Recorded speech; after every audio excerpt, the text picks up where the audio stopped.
Another Adobe Illustrator quick tip by Fatfly Design. In a previous video, I talked about simple compound paths. Now, if you're working with type, compound paths become important as well. All of these used to be type objects. I selected a typeface, I typed out a letter, and in this case, obviously, I got a B, I got an I, and in this case, I used a dingbat font and got this little character. After I typed them out, I went to type, and I came down to create outlines. If I go to outline mode, you can see that these have been converted to outlines. Now, something else happened behind the scenes, and it's important that you know this. These are compound paths. And if we think about the definition of a compound path is when two or more objects overlap each other, and where they overlap, they're see-through. So I'm going to draw just a simple rectangle, and I'm going to put it behind this letter B so that you can see that it is see-through in this section of the B, and exactly as it should be. And if I go to outline mode, you can see that I have one shape that's the outside of the B, and one shape that makes up the upper counter of the B, and one shape that makes up the lower counter of the B. So this fits the definition of a compound path. Two or more objects, I have three in this case, and where they overlap, they're see-through. As I went to create outlines, it automatically created a compound path.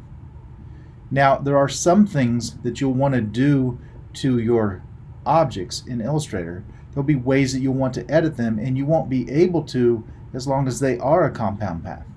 So let's just think of it this way. What if I wanted to fill this with a different color and this with a different color? Well, as long as it's a compound path, you can't really do that.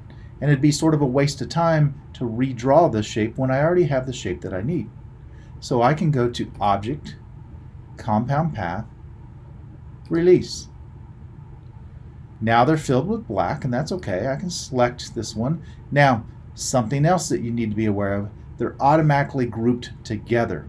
So if I want to select this shape separate from the other two shapes, I've got a couple options. I could use the Group Select tool and select just that shape.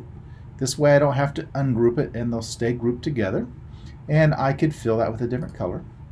Or if I really wanted to, I could select this and go to Object, Ungroup. Now each of these pieces will be independent of each other, and I could fill that with a different color, and that was sort of my goal.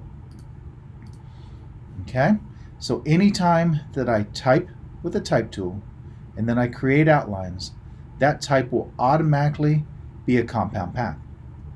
Let's take a look at this character over here. He's much more complex than that letter B, and I'm just going to move this yellow box behind him, and you can see that he is see-through in areas. And I've got quite a few different shapes here. Now this is a very complex compound path. I'd have to take the time to count all the different shapes, but I've got multiple shapes, and where they overlap, they're see-through. Now what if I wanted to colorize this character? What if I wanted the interior of this character to be a different color and maybe fill his eyes with white and his teeth with white, his lips red? Well, as long as he's this compound path, I can't really do that. So again, I would go to Object, Compound Path, Release.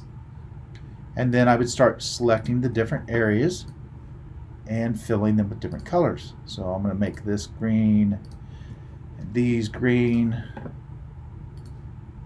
Let's do the same with his feet. And let's select this portion of the eye and make it white. And I'm using my Group Select tool, so I'm not taking the time to ungroup them before I do this.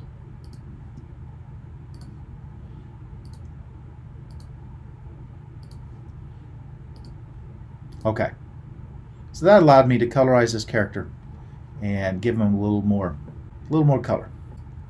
Okay, so now let's move over to this letter I. Remember the definition of a compound path? It's two or more objects, and where they overlap, they're see-through. But let's look at this letter I. It's just a single object. It's a single path. We don't have a second path. We don't have anything that's see-through. So your instinct may be telling you that this is not a compound path. However, because it was typed with the type tool and then ran through create outlines, it is actually a compound path. And this one is the one that threw me. It took me a while to understand this.